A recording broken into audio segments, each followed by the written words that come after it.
Bonjour, alors bon, je n'en parle jamais, mais j'ai décidé de vous en parler.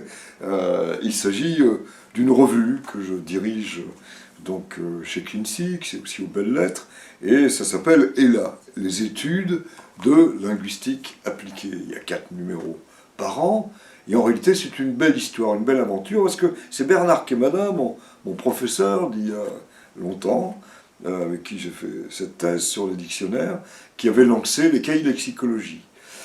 Et puis il a eu l'idée de lancer les études de linguistique appliquée qu'il a confiées à Robert Gallisson, c'était en 1961.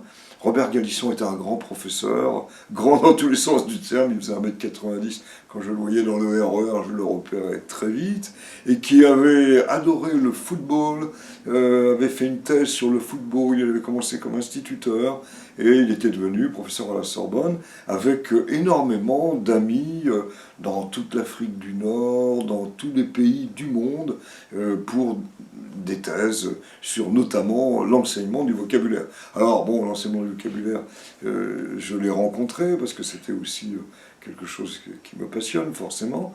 Et il m'avait associé il y a à peu près 15 ou 20 ans à cette revue. Et puis, donc en 2012, je me suis retrouvé directeur de cette revue. Alors la revue, vous le voyez, c'est des sujets, c'est pour ça que je n'en parle pas souvent, parce que c'est vraiment les linguistes parlent un peu aux linguistes, hein. Binarité et opposition, la linguistique appliquée est-elle une discipline de combat, prosodie, fonction, interface et diversité des langues, des politiques linguistiques dans l'enseignement, perspective d'intervention en linguistique appliquée, quelle réponse aux besoins de la société. Donc vous voyez, c'est quelque chose, dictionnaire et culture numérique dans l'espace francophone. Là, il y a eu des numéros qui ont été faits aussi au Maroc, en Tunisie, donc vraiment par des grands professeurs, des collègues, et à chaque fois, il y a 6 ou 7 contributions par des gens aguerris, mais aussi des jeunes qui viennent d'avoir leur doctorat, en tout cas qui sont versés dans une discipline donnée. Et à chaque fois, je fais une préface, c'est-à-dire que je ne peux pas connaître tous ces sujets-là, je les confie à des gens, évidemment, qui sont spécialistes du sujet, et je fais une préface sur des mots, et l'histoire du mot et correspondance, qui fait que je n'empiète pas sur le travail savant, avec une bibliographie d'ailleurs, à la fin de chaque volume. Alors je me souviens de quelques numéros, il y en a eu un par exemple sur la médiation. Alors la médiation, c'est un terme pédagogique par excellence, puisque ou le dictionnaire, ou nous-mêmes en tant qu'enseignants, on est des médiateurs.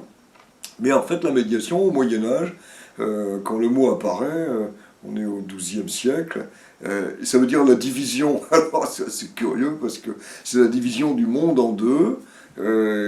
Ça arrive évidemment dans le domaine de la religion aussi, Dieu et les hommes, mais avec une volonté de conciliation, et c'est comme ça que la médiation est devenue synonyme donc, de conciliation, et se retrouve dans le vocabulaire de la télévision, hein, qui a une médiation, un médiateur, entre autres. Le dernier qui est venu aussi, c'est la reformulation. Alors ça, c'est intéressant, parce que reformulation, il y a un double sens, c'est soit on redit la chose, on le reformule, soit on le dit autrement, et on le fait tout le temps. Hein. Essayer d'expliquer quelque chose, c'est pratiquer la reformulation. Alors là aussi, il y a dans le fond le mot forme, qui était un aspect, on a ça déjà en latin, et puis la forme, la première fois que ça rentre en langue française, c'est aussi la forme du pied, pour les cordonniers, fabriquer les chaussures, puis après on reforme, on formule, on reformule, là on est du côté de la médecine,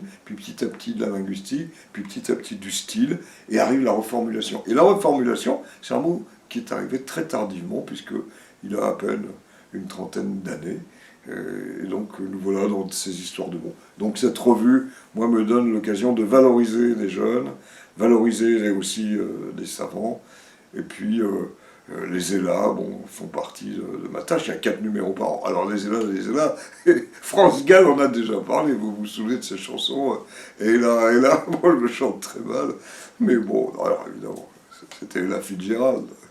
Elle mériterait un numéro aussi. Hein.